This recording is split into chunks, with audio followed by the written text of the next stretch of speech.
The fourth dimension rules the collective mind. And the fourth dimension is also a dimension that we access by means of our feelings. And then once we start to go into our feeling body, then we have access to the higher dimensions, the fifth through the ninth dimensions. So those higher dimensions come into the fourth dimension, and that's where we receive them. We receive them by intuition and feelings, and then finally our minds are able to access what's going on. What was going on back in 2004 for me is I still had not figured it out. I'd say that maybe is the most important issue for all of us, is to get clear in that dimension. So what they said was, they said at the end of the Mayan calendar, all 9 dimensions would open on this planet, and it doesn't matter what anybody is doing, all of a sudden they're going to have 9 dimensions of consciousness instead of 3 dimensions. The fourth dimension not only is the collective mind and all these thoughts and feelings as a collective, it's also the realm that connects all of us.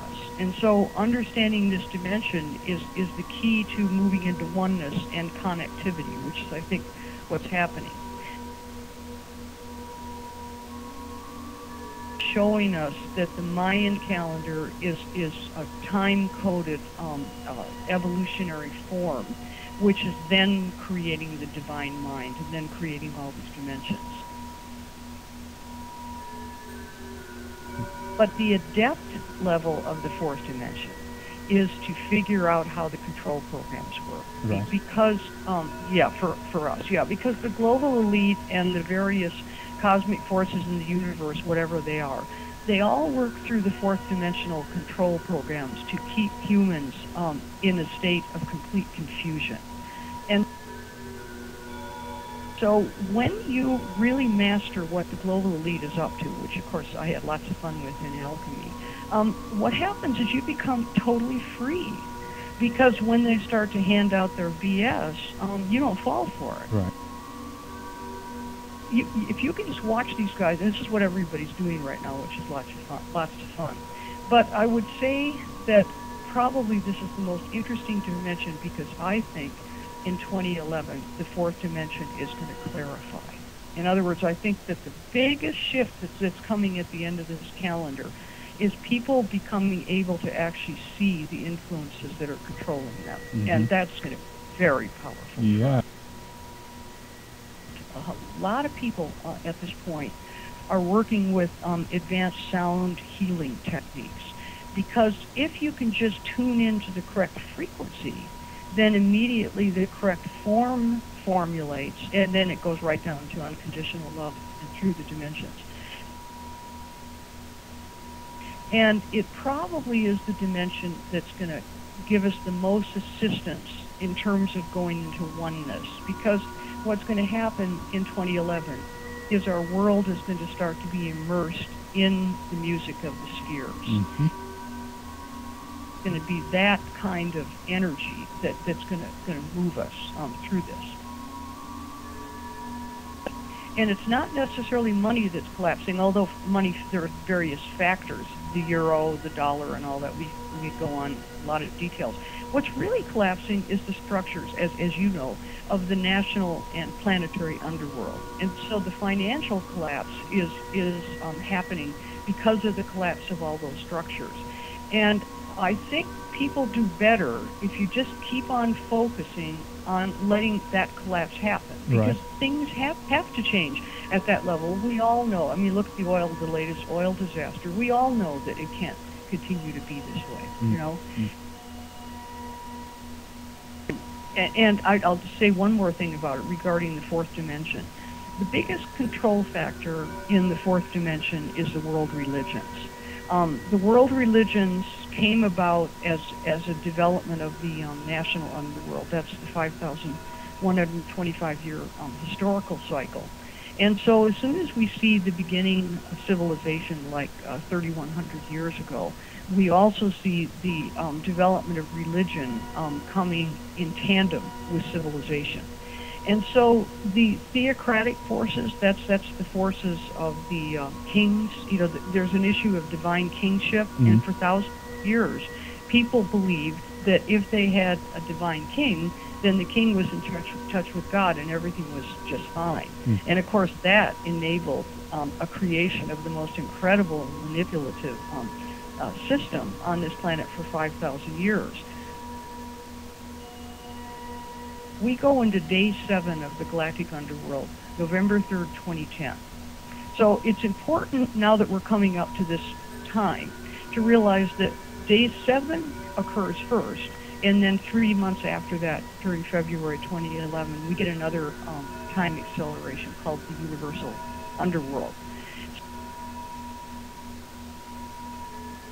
Then what happens is we come to the final achievement, the final creation of day 7. And so, Henrik, doesn't it feel like some kind of incredible connective fusion happening at that point as day 7 comes in?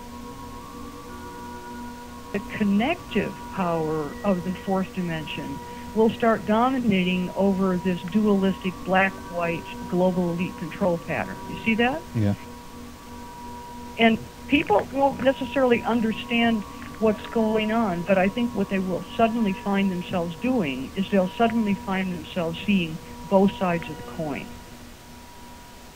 Imagine if suddenly Americans woke up and saw how this game is really being played. So I think it's going to be just a massive opening of consciousness where people are going to see both sides of the coin, and then they're going to start to go into super connection. Now, the 4th dimension is where all the world religions are. So what happens for people, and still is happening at this current moment, remember I said early on in the program that the upper 5 dimensions come through the 4th dimension, because the 4th dimension for us is the dimension of intuition and feeling. And so I think what's going to happen during the universal underworld is all of a sudden, instead of getting your divine consciousness connection through the 4th dimension and then having it turn into one of the world religions, all of a sudden it becomes direct. And this was one of the teachings of the Gnostics.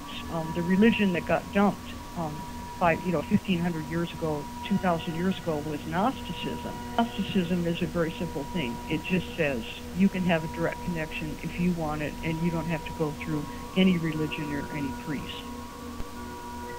So in order to recover our story, we need to realize that we were once very advanced and very globally connected on this planet, and we lost that during the cataclysms.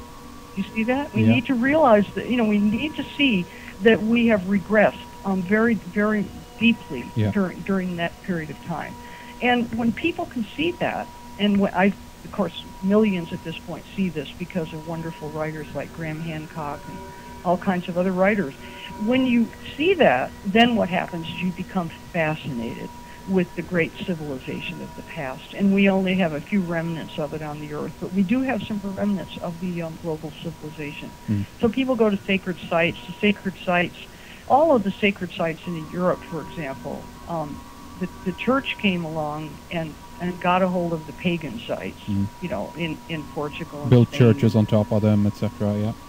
Exactly, and all Europeans know this. But what a lot of Europeans don't know is that there's more layers than that. There's the church layer, then there's the pagan layer, then there's the megalithic layer, and then below that is the Paleolithic layer. So see, this planet is all coded and expresses itself through these energy forms that go way, way back into the regional underworld, because the regional underworld, the Paleolithic period, was when we became fully human on this planet.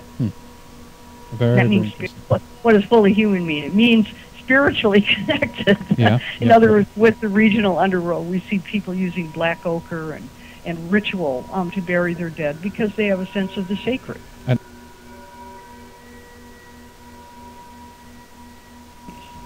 Now, how are you going to be a violent and abusive species if you're in touch with the levels that I'm talking about with these dimensions? How are you going to be that way when you're in oneness in the 8th dimension, and you're hearing the music of the spheres, and you're in the world of geometrical ideal? So you see how that and that, I think, is a decent description of the universal underworld. And back to the moon. I teach constant attunement with lunar cycles. Um,